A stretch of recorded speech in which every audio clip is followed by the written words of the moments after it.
The shop smelled of cold iron and wet wool, the way it always did when the rain came in on people's coats. Marta had her hand on the door bolt, ready to throw it for the night, when the bell knocked once against the glass, and Barrack came in sideways, the way he always came in, turning his shoulders to fit a doorway built for smaller people. She did not say, "We're closing." She had learned 40 years ago that the ones who come at closing are the ones who waited all day for the street to empty first, so no one would see them do it. She took her hand off the bolt and went back behind the counter, and she let him stand there dripping while he worked himself up to it. He had something folded over his forearm, carried high and careful, the only careful thing about him. A coat. Good wool, deep gray, a woman's cut. He laid it on the counter the way you lay down something you have decided not to feel anything about, and he flattened it with one big scarred hand, and the hand was steady, which told her it was not yet evening enough for him. "Need the rent," he said. His voice came up out of his chest like something dragged over gravel. "Good for it. Be good for it by the month's turn." She knew the coat before she touched it. She had handed coins across this counter for the ring that had been on the hand that buttoned it 8 months back, and for a brooch the spring before that, and for a man's pocket watch a year before that. She had a ledger that knew this man's grief better than the man's own neighbors did, and she had never said one word about any of it, because the counter was the wall, and the wall was how she had stayed standing in this trade for 4 decades. She put 2 fingers on the wool and felt the cedars still in it, the dry, sweet stink of a drawer that gets opened to take things out and never to put things back. "Sit down a minute," she said, not because she meant anything by it yet, but because he was swaying on his feet from standing, and she pulled out the stool she kept for the old ones and pushed it at him with her foot. He didn't sit. Of course he didn't sit. He put a second paper on the counter beside the coat, smoothing that one too, proud of it almost, and that was the thing that undid the evening. "Got proof I'm sorting it," he said. "Notice came. I'm dealing with it." It was an eviction notice, and he set it down to show her he was a man being acted upon by official machinery, a man with a date and a stamp, a man whose troubles were at least the respectable kind that came with letterhead. And she read it the way she breathed, without deciding to, while her other hand was already counting cold coins out of the drawer for the coat. She stopped counting on the 4th coin. The arrears line said 2 years and a quarter unpaid.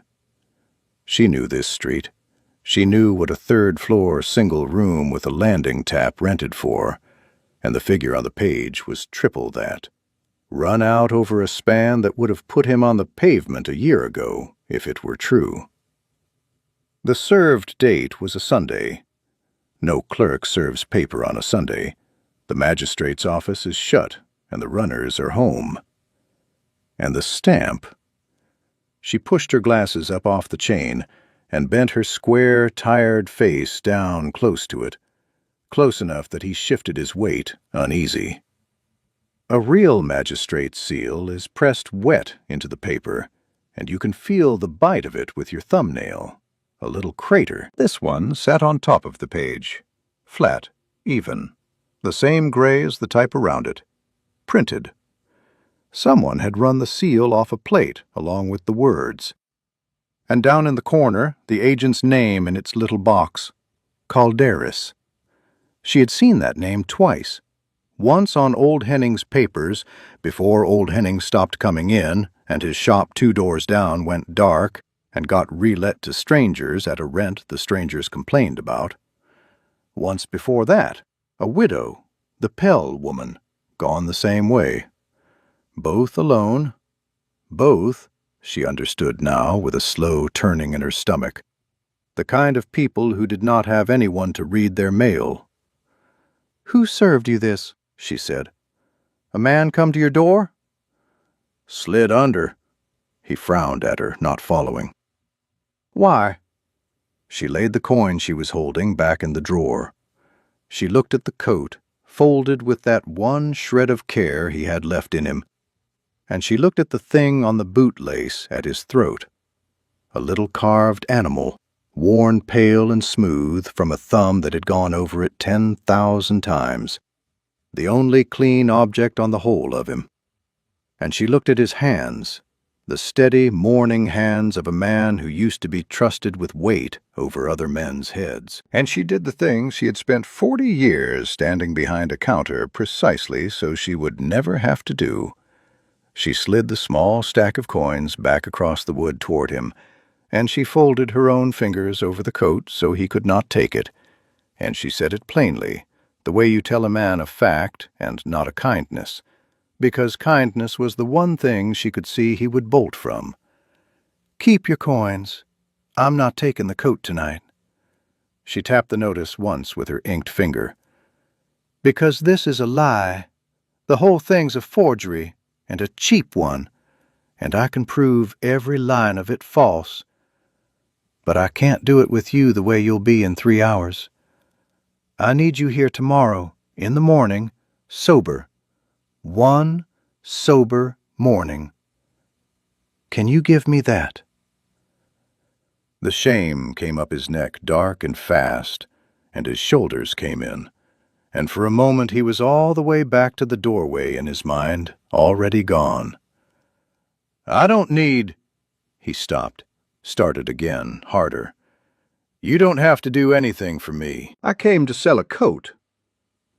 A man would rather lose the roof off his head than stand in a pawn shop and be pitied by a human woman with reading glasses.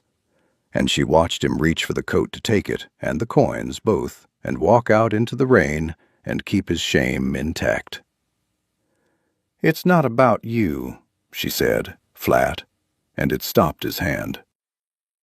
"I've got a name on this paper I've seen before, on people who aren't on this street anymore. That's mine to be angry about, not yours. I'm asking you to read a document with me, that's all. You used to manage worse than a document, I'd wager." She let that sit. Then, quieter, the only soft thing she allowed herself. "Tomorrow, before noon. I'll have the kettle on." He didn't say yes. He said, "Mornin' then," which was the same thing from a man like that. And he left the coat on the counter. Left it. Walked out without it, which she understood was the nearest he could come to agreeing to come back for it. The bell knocked the glass. The door shut. The rain took him. Marta stood alone in the closed shop, with the stove ticking as it cooled, holding a dead woman's winter coat that smelled of cedar and of someone who used to read the letters so that he wouldn't have to. She had a forged notice under her hand and a name in her head, and the whole quiet, warm, dangerous feeling of having just stepped out from behind her own counter for the first time in longer than she could count. She folded the coat once more, carefully, the way he had, and she did not yet let herself wonder what, exactly, she had just signed her name to. Morning came gray and hard-edged, the light off the wet street the color of pewter, and Marta had the kettle on before she'd turned the sign. She did not expect him. She told herself she did not expect him, which was its own kind of expecting, and she set 2 cups out anyway, and put the forged notice flat on the counter under the lamp where the light would be kind to her old eyes, and unkind to a printed seal. Beside it she laid a second paper, one of her own, the genuine tenancy agreement for the rooms above the shop, her name on it, a real wet seal she could put her thumbnail into. 2 papers, side by side, the true one and the lie, the way you teach a child which mushroom kills you by laying the safe one next to it. He came at 8:30. She heard him on the step before the bell, a slow, deliberate climb. A man moving the way you move when the floor is not quite holding still. He filled the doorway, turned his shoulders through it, and stood there, and she saw at once what the morning had cost him. The hands were not steady. He kept the right one wrapped around the left wrist to hold them both down at his belt, and there was a fine tremor running up out of them he could not master, and a sheen on the gray-green of his face, and his eyes were bad, wet, raw at the rims, the eyes of a man who had lain awake fighting the one thing that would have let him sleep. But he was sober. He had tried, and the trying was written all over him plain as type, and Marta, who did not give away kindness, gave him the only thing she knew he could take. She did not look at his hands, and she did not ask how the night had gone. "Sit," she said. "Cup of tea. Then we work." This time he sat. The stool took his weight with a small protest of its joints, and he wrapped both shaking hands around the cup she gave him, not to drink so much as to have somewhere to put them. She let him have a minute with it. Then she turned the lamp a little and put her inked finger on the two papers, hers and his, and started in the dry, flat register of a woman explaining a valuation, because that was the one voice in the world he could still bear to be spoken to in. "3 things make a court paper, she said. "Seal, date, sum. You learn to read all 3 at once, the way you'd read a load before you lift it." His eyes came up at "lift it." She had said it on purpose, the language of his old trade, a small hook to a man who used to be good at something, and she pressed on before he could be ashamed of having flinched toward it. "Seal first. Put your thumbnail on mine. Go on." He hesitated, then pressed a broad, scarred thumb to her genuine agreement, and felt the little crater bitten into the rag paper, the bruise of wet press leaves. "Now yours." His thumb went flat across the printed gray circle on the notice, and found nothing. Smooth paper, a picture of a seal, no bite to it at all. She watched the understanding move into his face slowly, the way water finds a low place. "It's a drawing," he said, low. "It's a bloody drawing of a stamp." "It's printed off a plate with the rest of the words," she said. "Costs nothing once you've cut the plate. That's a man doing this more than once." She gave him the date next, and then the sum, walking him through the arrears arithmetic line by patient line, what the room rented for, what a quarter came to, what 2 years and a change would total if you were honest about it, and the gap, the great obscene gap between that honest figure and the number some clerk's hand had inked into the box to frighten a man who would never check the sum. She did not do the arithmetic for him. She handed him the pencil and made him do it on the back of an old claim ticket, and his hand shook so the first figures crawled, but the figures were right. A rigger reckons load and counterweight in his head all day or men die, and the arithmetic had not left him even when so much else had. He looked at his own column of numbers, at the impossible total, and his jaw worked under the rough gray beard. "Isolde did the letters," he said, to the counter, not to her. "She'd have seen this in a heartbeat." "She filed, did she?" Marta said, careful, just a woman noting a fact. "Kept the receipts?" "Everything, in a tin." His mouth twisted. "Somewhere." And there it was, she thought. There was the thread, if a man could be got up the 3 flights of his own stairs to pull it. The bell knocked.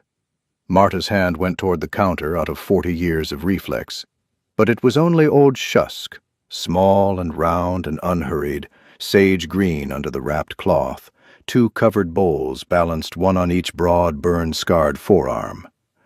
The old orc set them down on the counter without a word of greeting, and without being asked, lifted the lids. Barley and something with marrow in it, the steam going up rich into the cold shop, and put a spoon by each.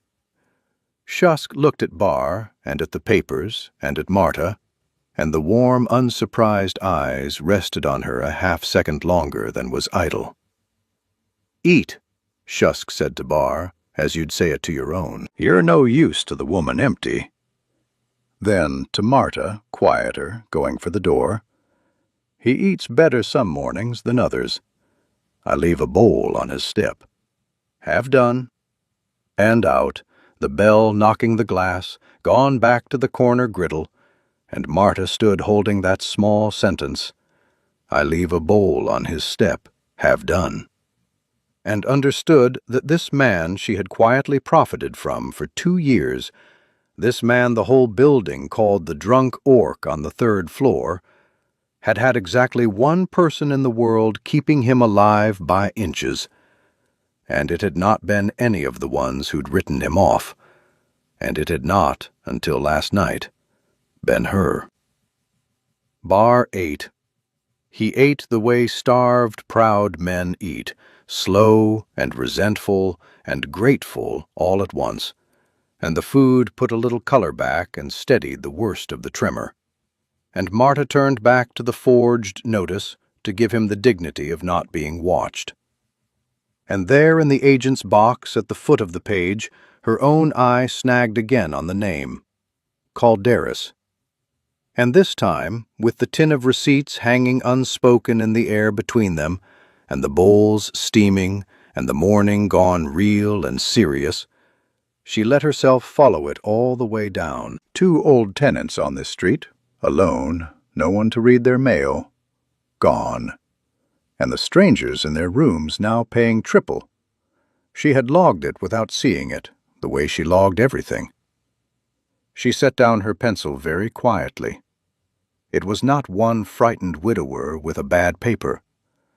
It was a man who had done this before, who was doing it for a living, who had picked his marks for precisely the thing that made them easy. And she had a horrible, cold certainty, looking at that printed seal, that Bar was not meant to be the last. The shop was hers in the mornings, the way a workshop is, the hands that have worn the tools. And Marta moved into the back room where the unredeemed pledges sat shelved in their dated rows, and pulled down the ledgers she kept the way other people kept faith, completely and without expecting thanks for it. 40 years of them, oilcloth spines gone soft at the corners, her own cramped hand running back through the seasons. She did not have to hunt. She knew her own book. She found Barrock's first entry and put her finger on it, and felt something turn over in her that she did not have a counter to hide behind this time, because there it all was, in her own ink, dated, the pocket watch, 2 autumns gone.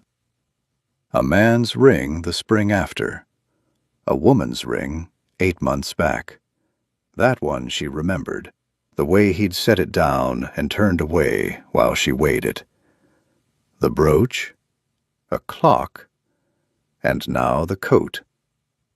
She had logged a man drowning, item by item, season by season, and totted the interest, and handed the coins across, and called it business, and the ledger did not let her call it that any more. It also, she saw, sitting down hard on the stool with the book open on her knees, did something else. Every entry carried a date and an address. B. Barrock, 14 Foundry Row, 3rd floor. In her own hand, dated and dated and dated across 2 years. It was a record of where the man had lived, and that he had been living there, paying his way the only way he had left, the whole time some agent's paper claimed he owed 2 years unpaid. She had been keeping the proof of his tenancy without knowing it, one despair at a time. She brought the ledger out front and set it open on the counter and turned it so he could see. He had finished the barley and pushed the bowl off to the side and was sitting straighter now, the food and the work holding him up. And he looked at the page and went still. "That's me," he said. Not a question. His finger hovered over the column without touching it, the dated descent of his own life laid out in a stranger's neat hand. That's all of it. That's where you lived, and when, Marta said, keeping her voice on the flat, dry evaluation note, because the kindness was in the flatness now, in refusing to make a scene of it. Every line's got the address and the date. A forged notice says you stopped being a tenant 2 years ago. My book says you walked in here paying your rent the hard way the whole of those 2 years.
That's worth more than it looks.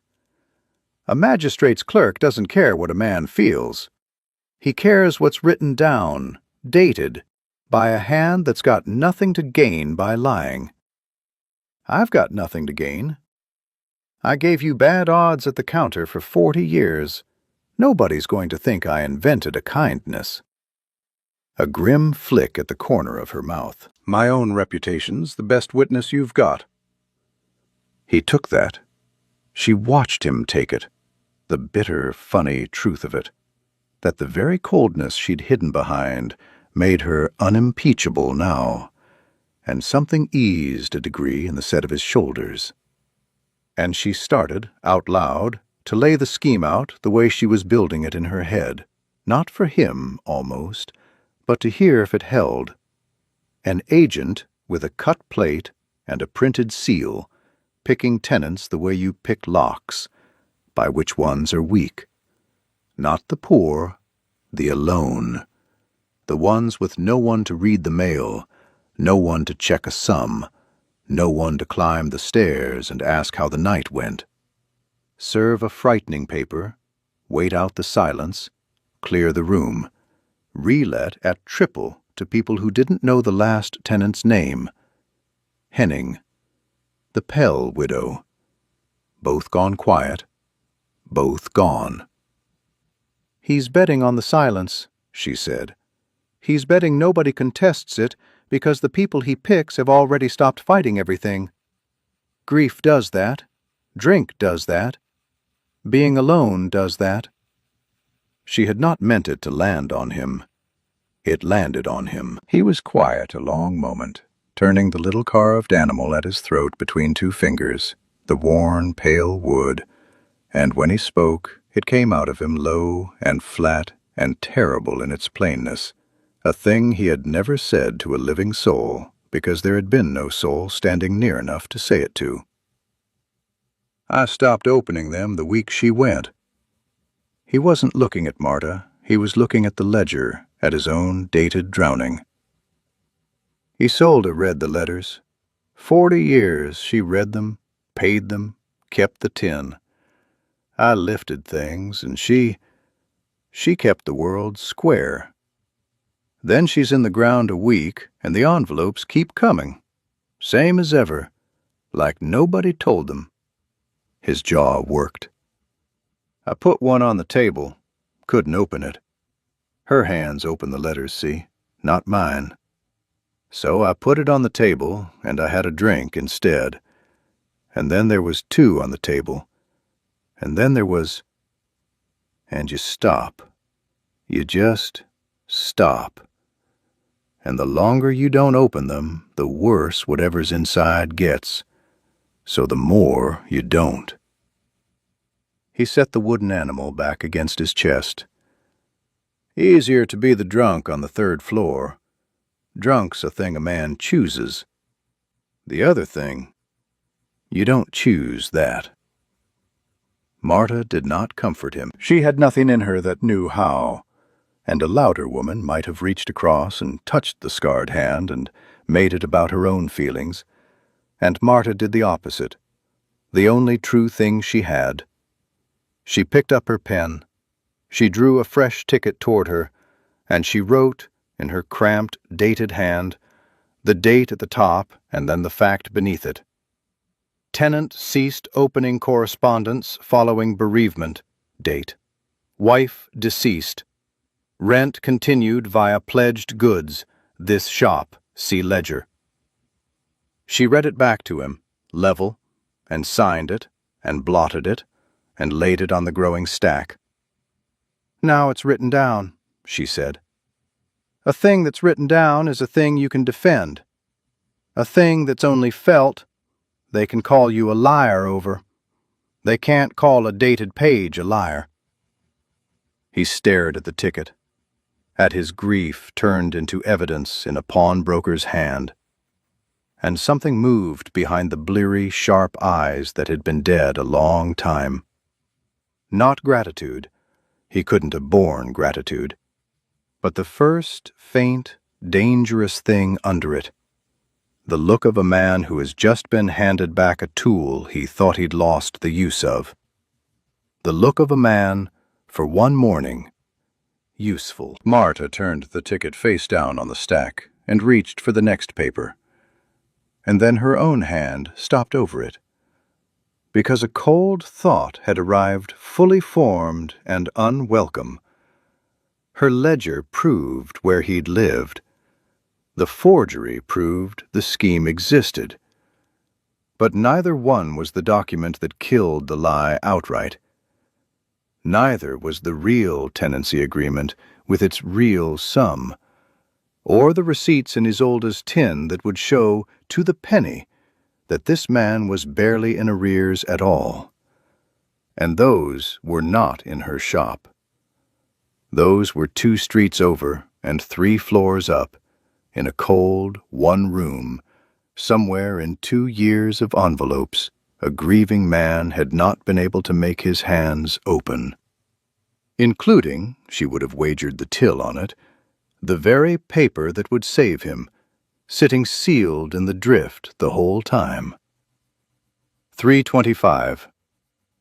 The stairs at 14 Foundry Row, were the kind that told you about a building before the doors did. Worn dish hollow in the middle of each tread, a smell of coal damp and other people's cooking, a landing tap dripping its slow count into a stained stone basin. Marta climbed them behind bar, slow, a hand on the rail, her own back reminding her at every flight why she'd long since stopped carrying the heavy pledges herself.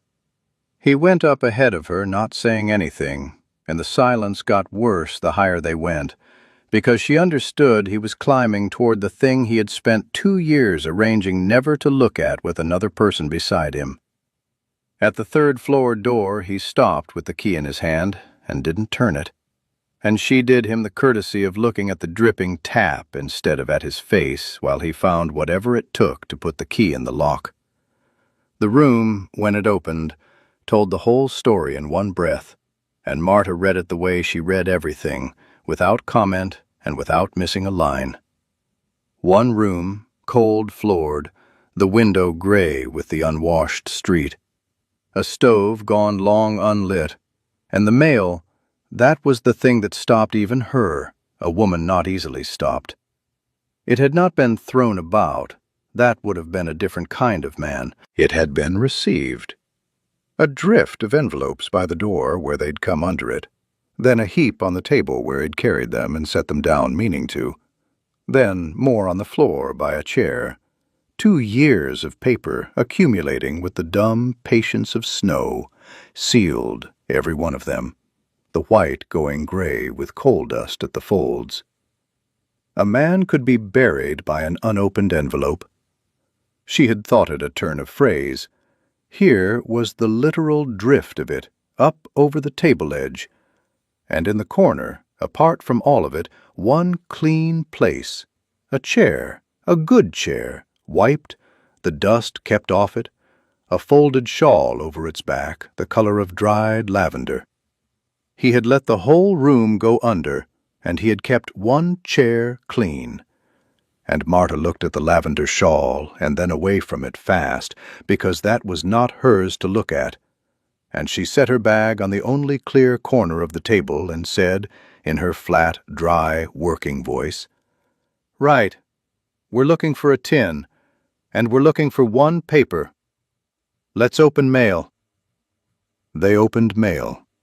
It was the slowest work she had done in years, and the hardest, though not one muscle strained at it. He sat in the wrong chair, not the clean one, never the clean one, and she sat across, and they went through the drift envelope by envelope, and every single one was a small wound she watched him take and not show.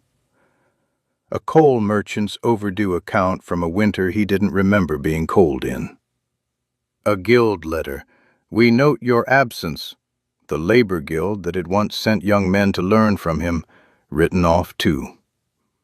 A physician's bill from the end, from Isolde's end, that he held a long moment and set down without a word, and that Marta lifted from his hand and slid quietly to the bottom of a pile where he would not have to see it twice. She did not say, "I'm sorry." She said, "Coal account. That's nothing. That's settled by the receipt if we find it."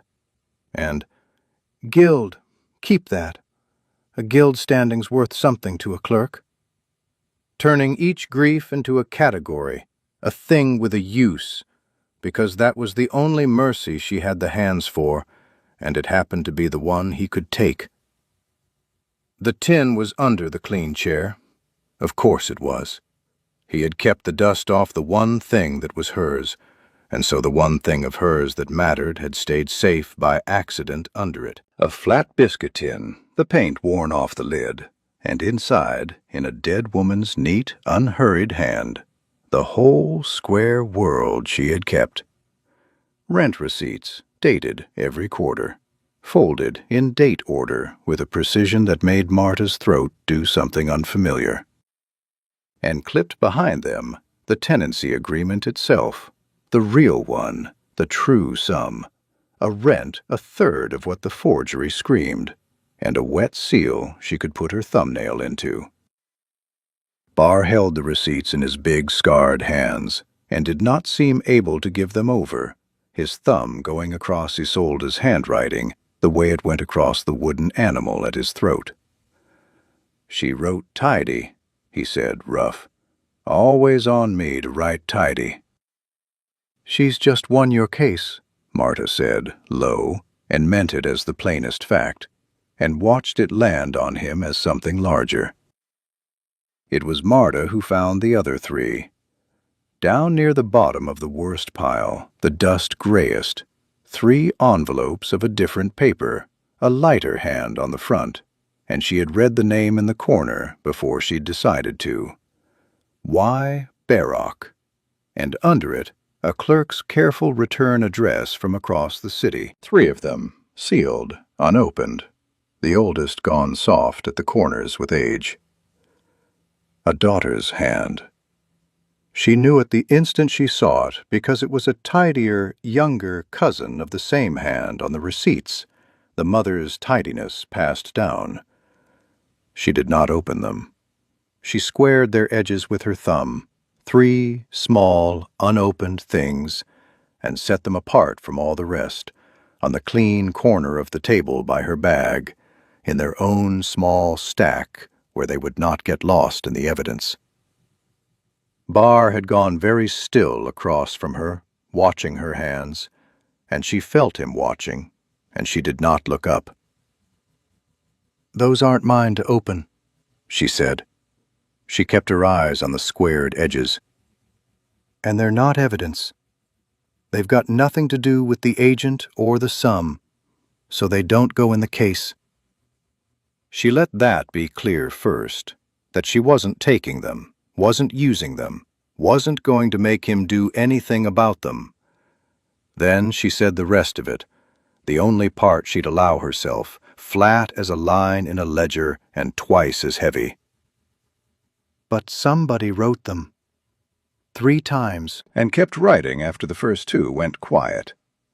She slid the little stack a hand's width toward his side of the table, not into his hands, just across the line that ran down the middle of it, and went back to the receipts, and said nothing more, and gave him the cold room and the lavender chair and the 3 sealed letters and the long silence to do with what he could.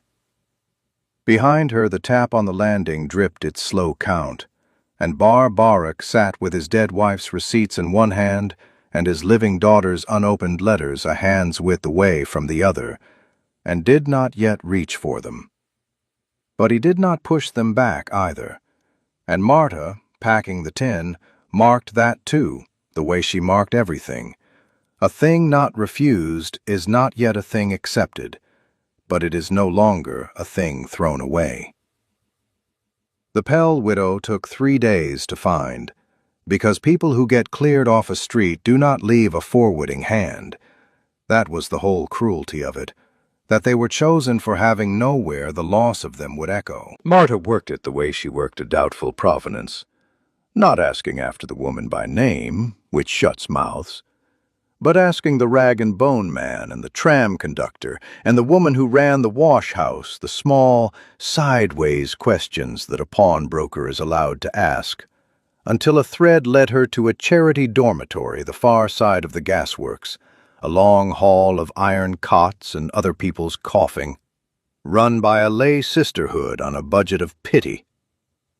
She went on a closed afternoon with a 1/4 pound of good tea in her bag, because you do not arrive at the bottom of someone's life empty-handed and call it a visit.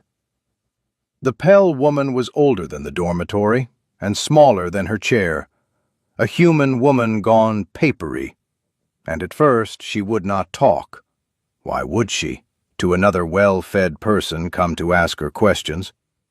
Until Marta did the one thing that turned the lock, which was to lay the forged notice on the blanket between them and say nothing, and let the old woman look. The recognition went across the papery face like a draft across a candle. "That stamp," Mrs. Pell said, and her finger came up shaking and touched the printed gray seal. "That's the very one." I knew it weren't right, and I had nobody to say so to. 2 years, Owen, it said. 2 years. Her voice cracked up high. "I'd paid Michaelmas not a month before. But who'd you tell? The agent's the one you tell, and the agent's the one done it." It came out of her in a rush after that, the whole shape of it from the inside. The frightening paper under the door. The man Calderes come round all reasonable and sorrowful to say there was nothing he could do. The law was the law. Best go quiet and quick before the bailiffs, and the shame of a public turning out. He had even, she said, offered to carry her boxes. He had been kind about it. That was the part that had kept her quiet 2 years, the old woman said, twisting the hem of the charity blanket. He had been kind, and so she had thought it must somehow be true, because surely a man being kind to you was not at the same moment robbing you. "He counted on me being old," she said, "on me being on my own, on me being too tired to read close." Marta wrote it all down, dated, and read it back, and got the old woman to make her shaky mark at the foot of it, and folded a sister witness in to sign beneath. Then she pressed the tea into the papery hands and did not make a speech, and left. And on the tram back across the gray city she sat with the signed page in her bag and felt the case turn from one frightened orc's word into a thing with a second living mouth behind it, a pattern, a method, a man who carried boxes for the people he was burying. Which was the thing she had to tell Barr, and the telling of it she had been turning over the whole tram ride because she had known since the dormitory how it had to go and known he would hate it.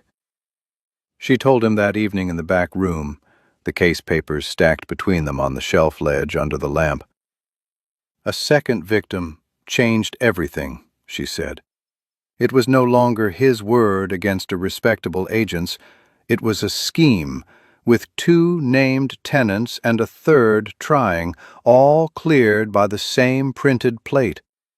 But to take it past the agent, to an honest senior clerk at the magistrate's office where it could actually be made to bite, the case needed standing, and standing meant a man with a grievance willing to stand up in a clerk's office, sober, and name it in his own voice. "It can't be me," she said. "I'm the pawnbroker who profited off him for 2 years, useful as a witness, useless as the wronged party. It has to be you. You're the tenant, it's your roof. You have to be the one who stands and says it." He laughed at her. Not a good laugh. A short, ugly sound with no air in it, the laugh of a man hearing a joke about himself. "Stand up." He turned the wooden animal at his throat hard between his fingers. "And say what? Good morning, I'm the drunk orc off the 3rd floor of Foundry Row, and I'd like to accuse a respectable human gentleman of forgery?" He shook his head. "You've not thought it through, woman. They'll take one look, one. They smell it on a man, the falling down, even sober they smell it. And they'll have decided before I've got the first word out. Who in that building has my back? Nobody. Who'd believe me over a man in a clean coat who carries the widow's boxes for her?" The bitterness ran all the way down. "I know what I am to them. Save yourself the climb. "Find your honest cleric a better mouth than mine." Marta let the ugly laugh die in the air before she answered. And when she did not raise her voice or soften it.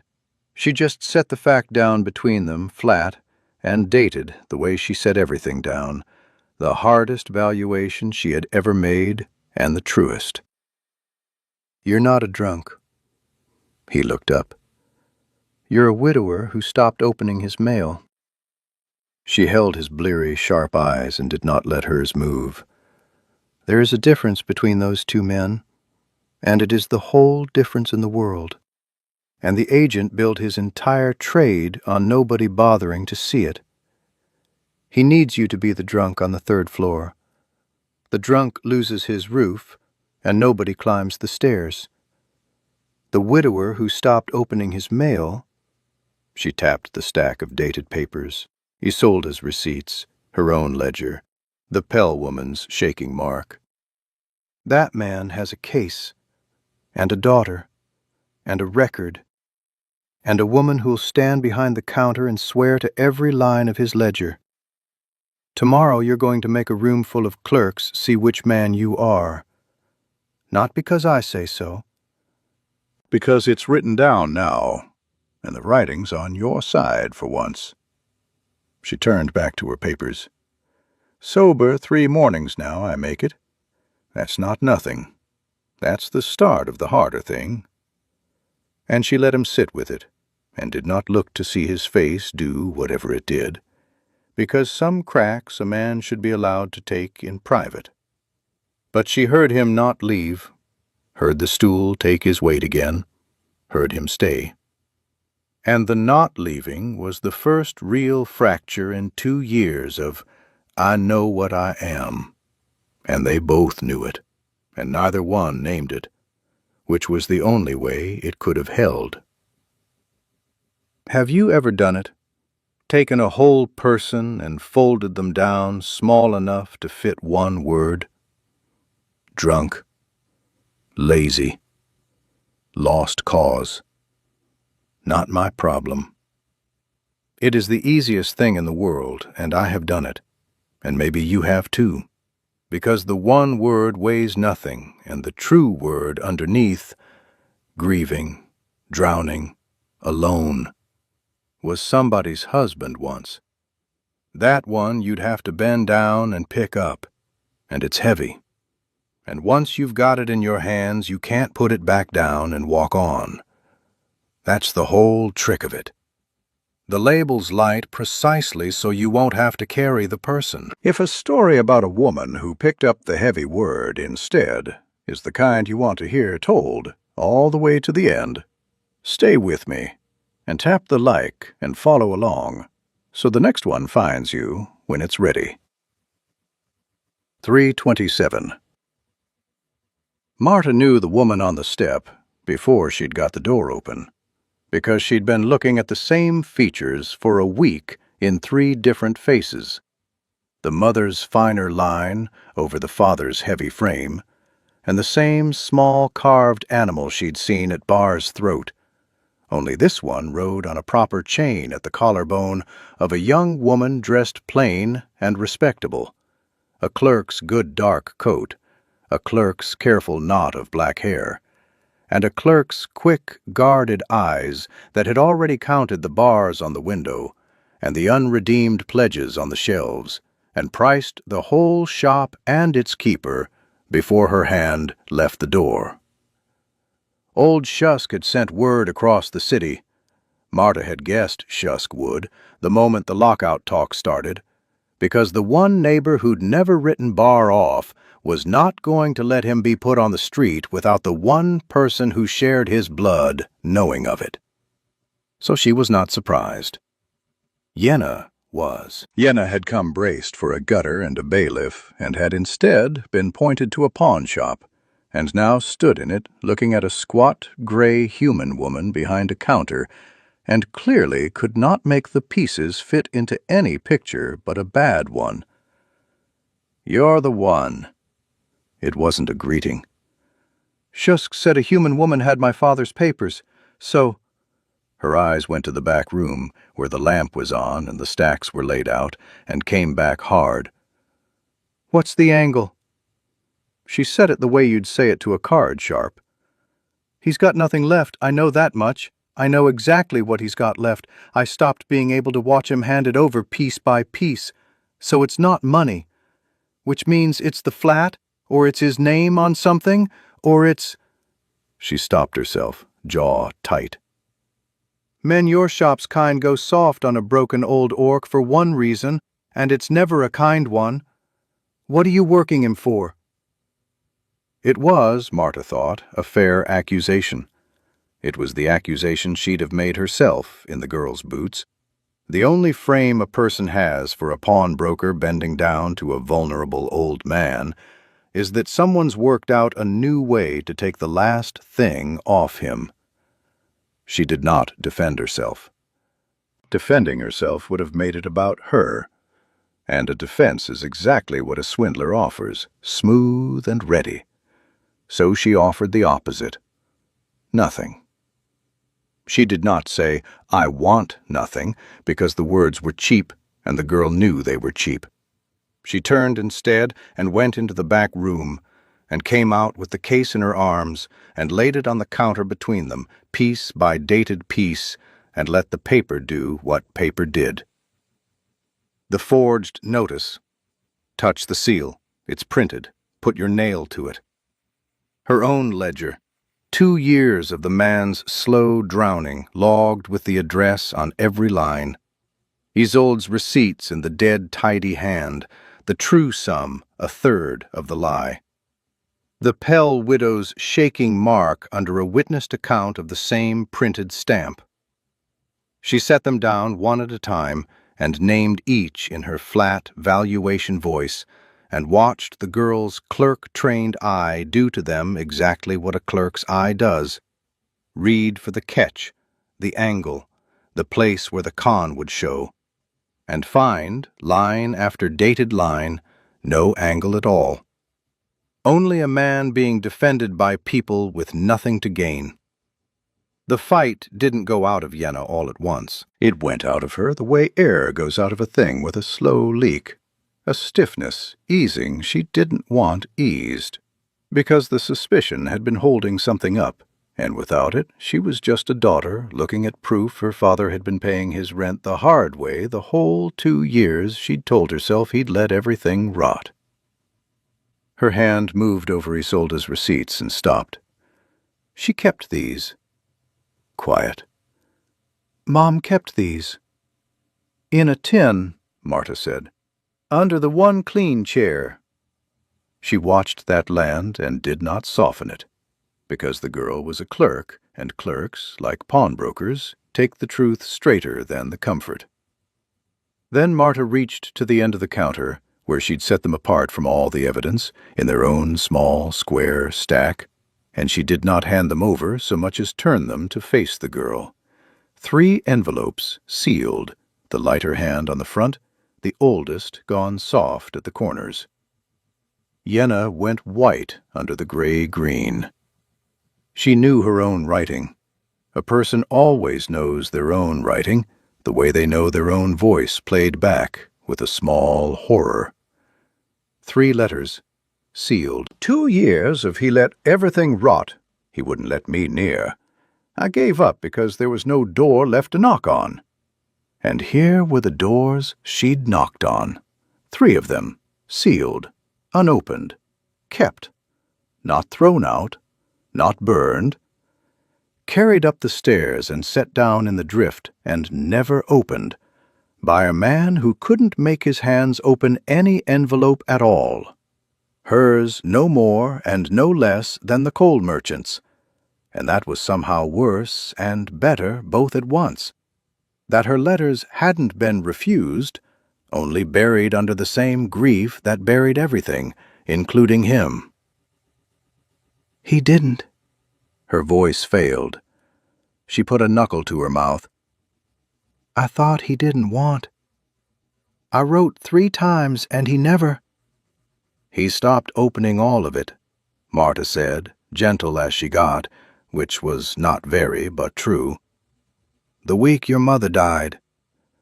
Hers were the hands that opened letters, not his.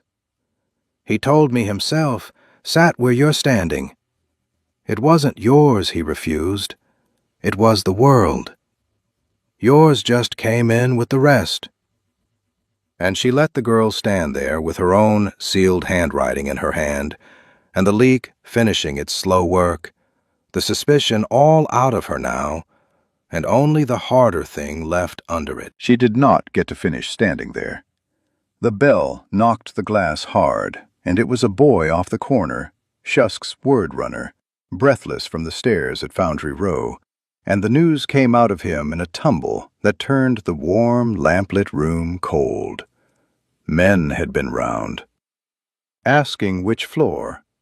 A different agent's man than usual, and a locksmith with him, measuring the 3rd-floor door with his eye, and writing in a book. The whisper on the landing was that Calderes had heard his quiet mark was suddenly making noise. A pawnbroker asking questions across the gasworks, a daughter turning up, a case being built. And a man running that trade does not wait to be caught reading. He moves the date up. Not the served paper date now, the real one, the lock-changing one. 2 days, the boy said, gone wide-eyed at the 3 grim faces turning to him. They were coming to change the locks in 2 days, paper or no paper, and put the drunk orc's life out on Foundry Row in boxes a kind man might offer to carry. 2 days turned the back room of the pawn shop into the only kind of war room people like them would ever command. Not a table of maps and blades, but a long counter under a lamp, stacked with paper, 4 people and a stove, and old Shusk's bowls coming through the door at ammunition. Marta had cleared the unredeemed pledges off the big shelf ledge and laid the case out in columns. And there was a thing she noticed within the first hour that she filed away without saying, the way she filed everything, that a problem made of paper, set in front of these 4, turned each of them back into the most useful version of themselves. It was the opposite of what the agent had bet on. He had bet on isolation, on 4 people who'd never be in one room. He'd got them in one room, and the room had skills.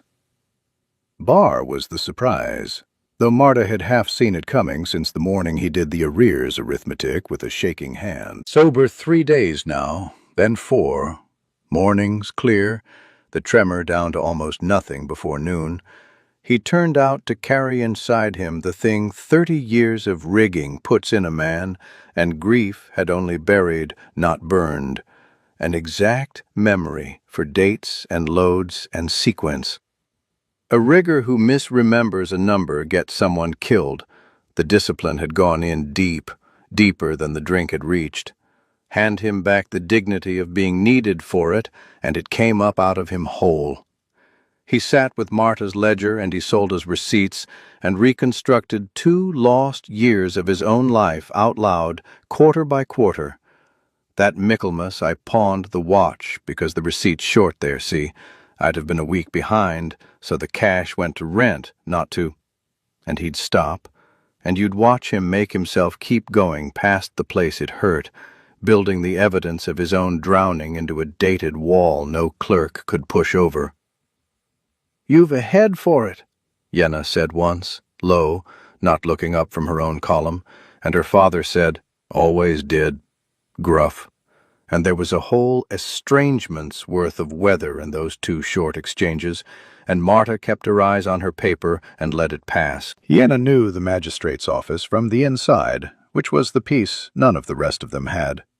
She clerked across the city, a different bench, but a clerk's office is a clerk's office, and she knew the filing of it, which complaints died in which drawer, and which honest senior man actually read what was put in front of him, and which junior would lose a thing on purpose for a coin. She knew the form a forgery complaint had to take to be looked at and not binned, the order the proofs had to sit in, the words that made a clerk's eye stop, and the words that made it slide. She and Marta worked across each other for a full afternoon. 2 women who read paper for a living, one who made documents and one who caught them out. And there was a dry pleasure in it that neither named, the meeting of 2 trained hands on the same stubborn knot. Shusk fed them. Barley, marrow bones, bread. A pot of something always going on Marta's cast-iron stove now. The old orc moving in and out from the corner griddle and saying little and seeing everything. The gold tooth catching the lamp when the work went well. A hand on Bar's shoulder once in passing, that Bar let stay there a moment longer than a proud man should have. And then the small thing happened. The kind of thing Marta had spent 40 years not letting herself be moved by. The shop's long window bar, the iron brace across the barred front window that had hung loose on a sheared bolt for longer than she could date, that she'd meant to get a man in for and never had because getting a man in cost money and the bar mostly held.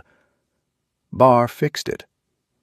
He did it in a lull, unasked, between columns of figures, having gone quiet and then got up and gone to the front of the shop and stood looking at the loose bar the way a man looks at a thing his hands already know the answer to. She heard him in the back, the rummage in her odds drawer for a bolt the right gauge, the considered silence of a man checking a thread, then the sure, short work of it. No wasted motion, the rigger's economy, a thing done right the first time because over other men's heads there is no second time. The bar came up true and tight, and he tested it with a pull that would have taken the whole window frame had the bar given, and it did not give. It was the first thing Barak had built for anyone in 2 years, and when Marta came through and saw it done, he would not look at her. He gathered the tools back into the drawer with his face turned away, mumbling something about the bolt having been the wrong gauge all along. Somebody'd bodged it, and she understood that to be thanked for it would undo him, that the not looking was the size of the thing, that a man who has believed for 2 years he can only take and ruin had just made something hold for somebody else and could not yet bear to be seen having done it. So she did not thank him. She said, "About time." "Saved me a tradesman's fee," in her flattest valuation voice, and went back to her column and let him have it, and saw, out of the side of her eye, his shoulders come down from his ears, the relief of a proud man let off the hook of his own decency. They worked into the dark of the second night, and the case stood up. Every column closed. The printed seal proved against a wet one. The true sum proved against the invented. The 2-year tenancy proved in 2 independent hands. The Pell widow's witnessed mark, the dated logged drowning, the form of the complaint set exactly as a clerk's eye needed it to sit. Yenna squared the last stack and said, in the careful voice of someone who does this for a living and is therefore not given to saying it lightly, that it was good, that she'd seen weaker things than this get a man's roof handed back to him. And for one moment the 4 of them stood around the counter in the lamplight with the stove ticking and Shusk's last bowls going cold and the mended window bar holding the dark out, and it felt, Marta thought, very like winning. Then Yenna looked at the clock, and the clock said the locksmith came at 9, and the warm moment went thin, because all the good paper in the world was still only paper, until somebody carried it up 3 flights of Foundry Row in the morning, and stood on the landing in front of men who'd been paid to change a lock, and made them stop. 9 o'clock came gray and wet off the freight yards, and the 3 of them were on the 3rd-floor landing of Foundry Row before the agent's men were, which Marta had insisted on. You do not arrive to defend a thing after the other side has already got their hands on it. You are standing in the doorway when they come up the stairs, and the standing is half the argument. So they waited, Marta with the case in a flat oilcloth folder under her arm, Bar beside her, sober and shaved, and in the cleaner of his 2 flannel shirts, with the wooden animal washed pale at his throat. Yenna on his other side in her clerk's good dark coat with her chin up, and 2 doors along the landing, drawn by the unusual of it, 2 neighbors, a human woman with a child on her hip, an elderly orc man in his braces, stood in their own doorways watching, which Marta had also counted on, because a scheme that lives on silence dies a little every time it has to be worked in front of witnesses. The men came up at 1:15, in no hurry, the way men move when they've done a thing a dozen times and expect the dozen and first to go like the rest. A locksmith with his roll of tools, and behind him, not Calderis himself.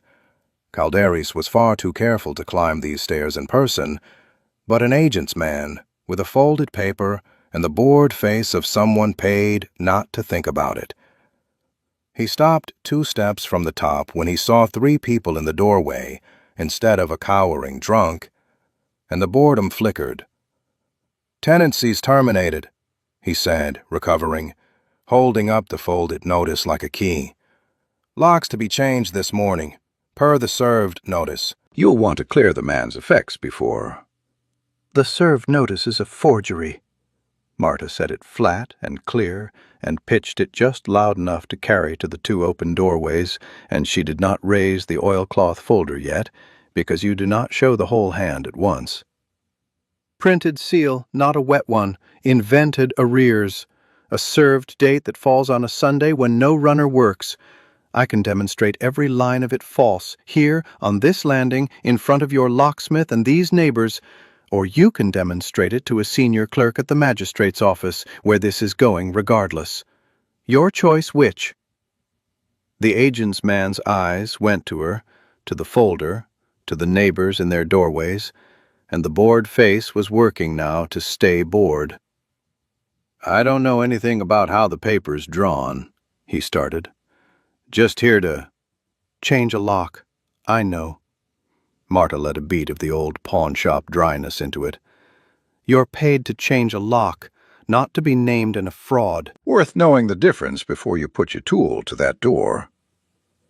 And then it was Yenna's turn, and they had agreed she would be the one to say the name out loud, because a daughter naming the scheme over her own father's threshold carried a weight a pawnbroker's could not. She stepped forward to the head of the stairs, clerk straight, and she did not shout it, she stated it, in the precise, even voice of someone who files complaints for a living, and knows exactly how a thing sounds when it is about to become official. She named Calderas. She named the printed plate seal and what it was. She named the Pell widow and old Henning, both cleared off this same street by the same trick. Both flats relet at triple, and she named it deliberately toward the 2 open doorways as much as toward the man on the stairs, so that the human woman with the child and the orc in his braces heard, plainly, that the agent who'd had their own rent in his ledger ran flats empty by forging the law. "It's witnessed," Yenna finished. "It's documented.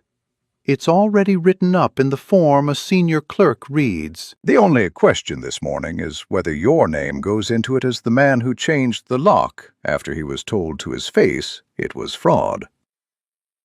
The locksmith had already set his roll down and taken a step back.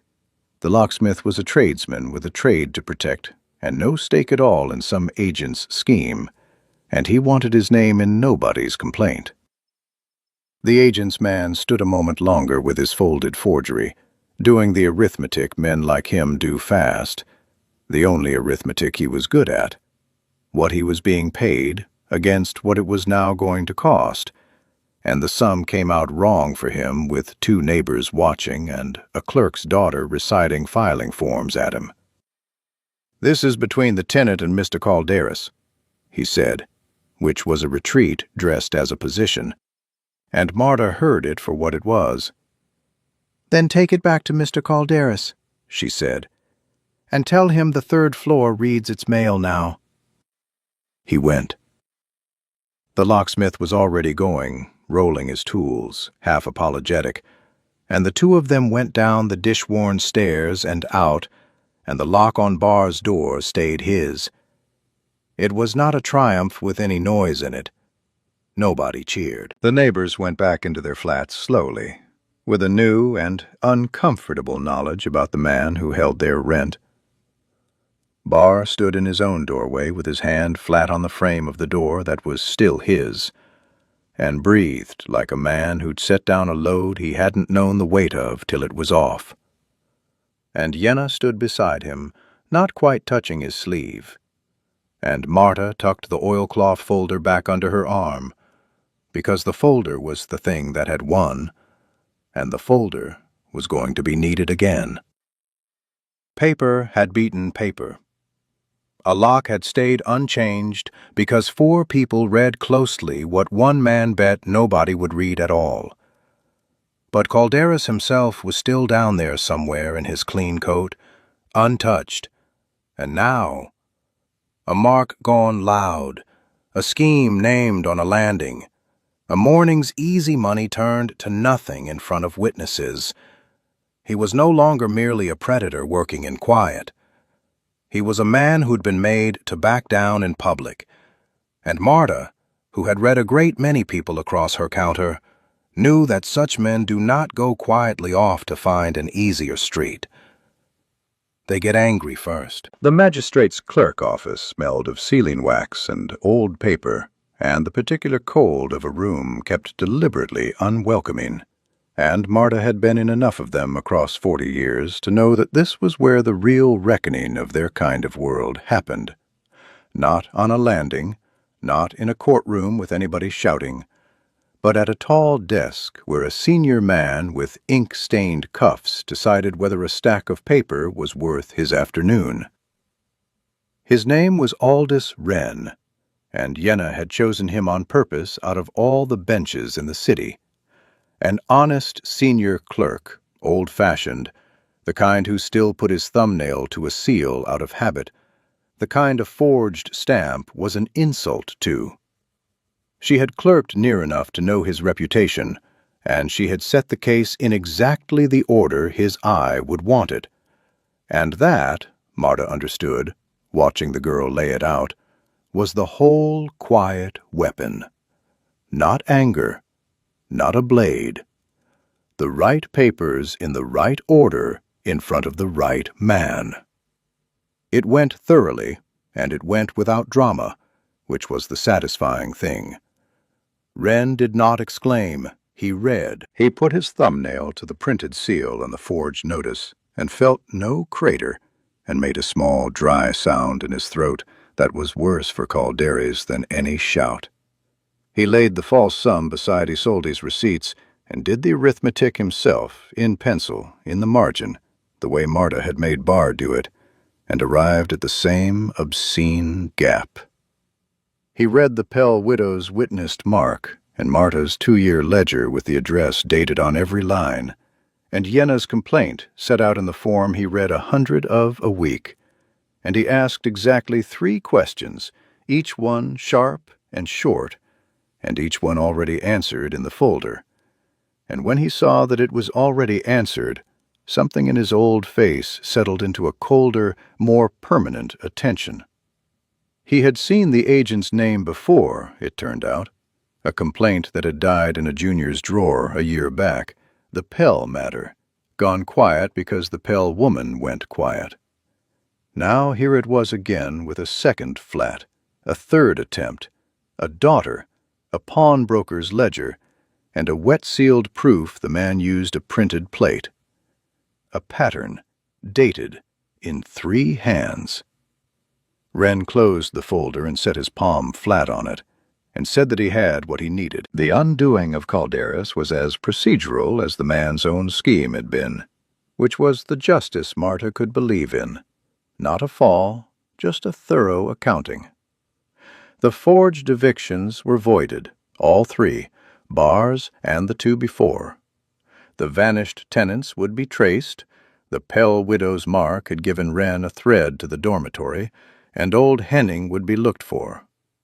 Calderas would be charged. The cut plate alone was enough to start, and the re-lettings at triple rent gave the motive a clerk's report likes to see named in figures. He would not climb any more stairs in a clean coat carrying anyone's boxes. It was not a spectacle. Nobody clapped.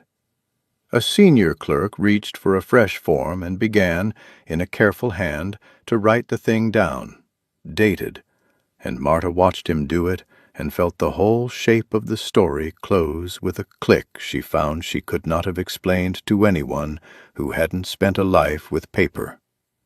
The weapon that had nearly erased Barak, a document wielded by a man betting no one would ever read it closely, was the exact same weapon now taking the man apart in the hands of people who read everything. He had built his trade on the one true thing about his marks, that they were alone, that nobody would bend down to check. He had been right about everyone but the last one. The last one had a pawnbroker who read documents the way a doctor reads a pulse, and a daughter who knew the filing system, and an old cook who'd kept him fed, and the four of them had turned his own chosen weapon back on him without anyone lifting a hand. No clan had ridden in. No one had drawn anything. A scheme of paper had been killed by closer reading, which was, Marta thought, the only kind of victory her gray city ever actually handed out, and the rarer for it. They came out into a cold, bright noon, the rain blown through, the wet street throwing back hard light. Barr stood on the office steps a moment, looking at nothing. A man who just had 2 years of being acted upon reversed in an hour at a tall desk. And he did a thing then that Marta marked and Yenna marked. He reached up and touched the small carved animal at his throat, the worn wood, the way another man might cross himself. "She'd have read that paper in a heartbeat," he said, rough to the cold air. "First glance, she always could." "She did, in the end," Marta said. "She kept the receipts. They're half of what hanged him." And Barr made a sound that was not a laugh, and was not a sob, and was the nearest a man like him would ever come to letting both stand in the same breath. And Yenna, beside him, finally let her hand close around her father's sleeve, and he let it. Wren's pen was still going inside, behind them, dating the thing down. The story of the agent was over. The other story, the smaller one, the one about a man getting up off a floor, was, Marta understood, only as far along as 4 sober mornings and a daughter's hand on a sleeve, which is to say, barely begun. Weeks on, and a cold, bright morning came to the pawn shop of the kind that gets into the bones but lights everything clean. The sort of light that finds the dust you've been meaning to do something about, and the things you've quietly mended, and shows them both without judgment. Marta turned the sign and unbarred the door, and felt the morning come in, and Barak was already at work in the back room, because Barak came at 7:30 now, 6 mornings a week, before the drink hours of the day could get any traction on him, and that was the shape of the thing she had built without ever once calling it kindness. She had hired him, not taken him in, not carried him, hired him, a wage on the books, because the shop had wanted a strong back for years, and her own could no longer shift the heavy, unredeemed pledges to the high shelves. And a man who needs a reason to be up and sober and useful before noon is a man you give a job and a wage and the dignity of being owed them, not a charity that would have shamed him back down the bottle inside a week. He worked the mornings only. That was the medicine in it, the structure. Clear hours when the hands were steady and the head was clear. The exact frame a man rebuilding himself needs, and the exact thing 2 years of empty afternoons had failed to give him. The story was honest with her about what it was. Not a cure, not a finish. Some mornings were harder than others. Shusk still left a bowl on his step some nights, and some nights it was needed. But he came, 6 mornings, sleeves rolled, and reshelved the pledges with a rigor's exact care. Every item squared to its date, the heavy clocks and the toolboxes lifted true and set down where they belonged. And the window bar he'd mended weeks ago caught the cold light across the front of the shop and held, and did not give, and would not. The 3 letters had been opened. He had not told her so. She'd known it the morning Yenna started coming Sundays. Father and daughter were not healed. You do not heal 2 years in a fortnight, and they both carried too much of the same proud silence for it to go fast. But they were speaking. which is the only thing healing is ever made out of. Yenna came on Sundays and sometimes sat in the shop an hour while her father finished, and she wore, against the cold, a good deep gray winter coat of fine wool, a woman's cut, that Marta had never sold. The coat had sat folded on a back shelf since the rainy night it was carried in, and the day Yenna first came to the shop, Marta had taken it down and put it in the girl's hands and said only, "It's not the shop's." Never was. Your father left it as a deposit on something he's since paid back. Which was as near as Marta would ever come to saying what she meant. And Yenna had understood, and worn it ever since. So the dead woman's coat moved around the shop now on the living daughter's shoulders, warm, in use, out of the cedar drawer for good. And the two carved animals were in the same room again, the worn one on Barrock's bootlace, the matching half on Yenna's chain, the two halves of a thing a mother had once divided between the people she loved, so that each would carry a piece of the other, back in one room on a Sunday morning, which was the only reunion the story was going to claim, and more than it had any right to expect. Old Shusk's bowls steamed on the counter, 3 of them, barley going up in the cold light, because Shusk fed all of them now as a matter of course, and would hear no argument about it. Marta stood behind her counter with the morning coming in and watched the man she had refused to write off doing honest paid work in the back of her shop, his daughter in the dead wife's coat by the stove, the old cook's bowls between them, the mended bar holding the light.